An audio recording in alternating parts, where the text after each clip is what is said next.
Self doubt एक ऐसा state है जिसमें कि आप अपनी एबिलिटी के ऊपर डाउट करना शुरू करते हैं। बड़ा ही पेनफुल और होपलेस टाइप का सिचुएशन है जिसमें चीजें आपके होप के अगेंस्ट जाती हुई दिखनी शुरू हो जाती हैं। कि कॉम्पिटिटिव एग्जाम का प्रिपरेशन करने वाले लोगों में से 60% लोग सेल्फ डाउट के शिकार हैं। किसी भी एक स्टूडेंट का on an average academic self confidence का लेवल 10 के स्केल पे ओनली 5.3।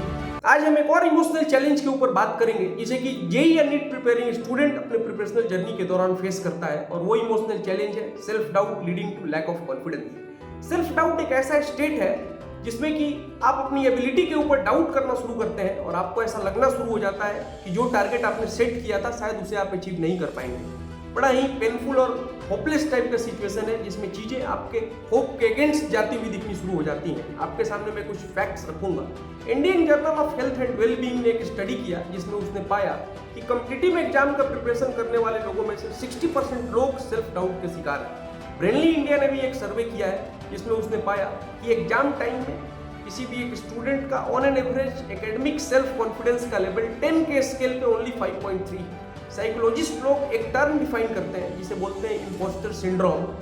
एक सर्वे के हिसाब से 70% ऑफ द अचीवर्स इस सिंड्रोम से ग्रसित हैं। सेल्फ डाउट का आना नेचुरल है, बट इसका एक्सेसिव आना आपके लिए हार्मफुल साबित हो सकता है। सेल्फ डाउट के कारण आप डीमोटिवेटेड फील करना शुरू करते हैं, जिससे आपके एफर्ट में कमी होनी शुरू हो जाती है और अल्टीमेटली आपके रिजल्ट को हैम्पर करता है। तो इस इमोशनल चैलेंज को ओवरकम करने के लिए सबसे इंपॉर्टेंट है कि इनके रीजन्स को समझना और उसके ऊपर प्रॉपरली वर्क करना। तो हम लोग एक एक करके इनके रीजन्स को समझते हैं। जो मोस्ट कॉमन रीजन है वो है comparison with the others. Unfortunately हमारे सोसाइटी का कंस्ट्रक्ट ऐसा है कि हम लोग मैक्सिमम चीज़ों में कंपैरिजन करते हैं। कभी आप कंपैरिजन कर रहे होते हैं, कभी रिलेटिव्स, तो कभी फैमिली वाले।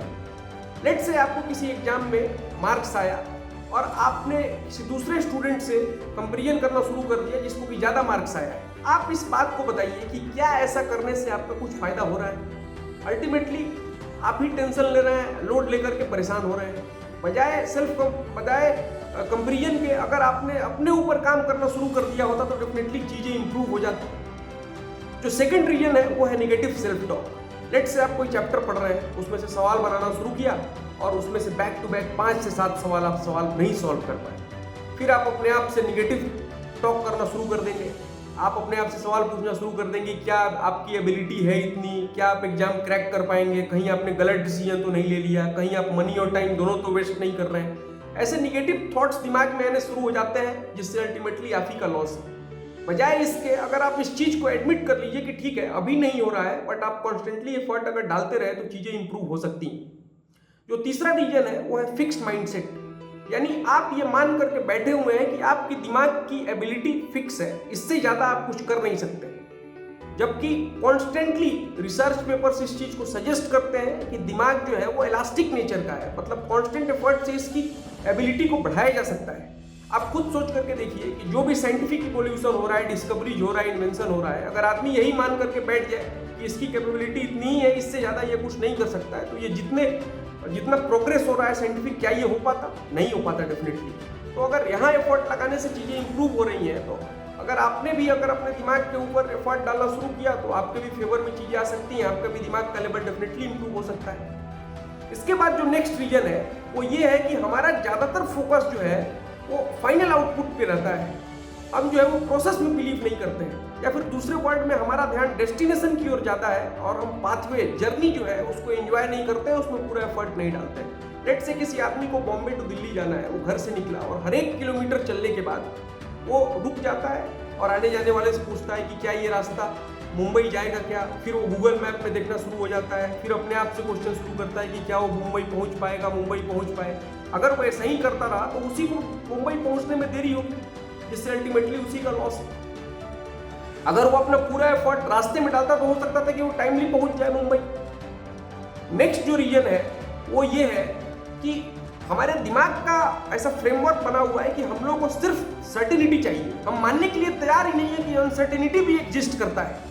अरे बहुत सारी ऐसी चीज़ें होती हैं जिस पे आपका कंट्रोल नहीं होता है, जिसका आउटकम क्या आएगा वो आपको पता नहीं है। एक एग्जांपल से समझिए कि लेट से आपको रेलवे स्टेशन जाना है और एक कैलकुलेटेड टाइम के हिसाब से आपको 6 मिनट में आप रेलवे स्टेशन पहुंच जाएंगे और 6 ही मिनट बाद ट्रेन आने वाली है। बट आप चल आप मतलब वहाँ से चलना शुरू नहीं कर रहे हैं और बैठ करके सिर्फ ये सोच रहे हैं कि क्या आप जाम में फंस जाएंगे, ट्रैफिक सिग्नल जाम हो जाएगा, या फिर गाड़ी खराब हो जाएगी, या फिर कुछ और हो जाएगा जिससे आप नहीं पहुंच पाएंगे। अगर आप ऐसा ही सोचते रहे और आप नहीं चले तो आप डेफिनेटली रेलवे स्टेशन नहीं पहुंच पाएंगे। लेकिन अगर आप ये सब सोच कर, ये सब छोड़ करके आप चलना शुरू करते कि ठीक है जो होगा सो होगा, तो शायद आप रेलवे स्टेशन पहुंच जाते। तो आप जिस दिन से अनसर्टेनिटी को मानना शुरू कर देंगे कि हाँ ये भी एग्जिस्ट करता है, आप जो एक जकड़न में थे ना वो फ्री हो जाएगा। और जैसे ही दिमाग फ्री हुआ, एक फ्री दिमाग बहुत ज्यादा इफेक्टिव वे में काम करता है, जो आपके लिए बेनिफिशियल साबित होगा। अच्छा, इसके अलावा एक और रीजन है अनरियलिस्टिक टारगेट सेट करना। मतलब आप 5 घंटा पढ़ने की आदत है और आपने तुरंत बोला कि ठीक है कल से मैं 15 घंटा पढ़ूंगा, और अगर आप नहीं पढ़ पाए तो फिर से डिमोटिवेटेड फील करेंगे, फिर से सेल्फ डाउट जनरेट होगा जिससे आप ही का हार्म होगा।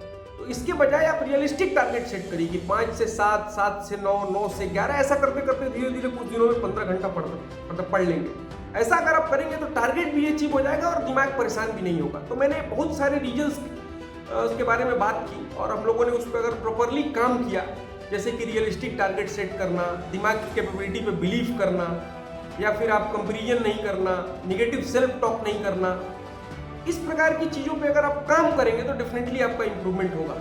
Thank you. मैं अगले वीडियो में फिर से किसी नए इमोशनल चैलेंज और उसके सोल्यूशन के साथ आऊँगा।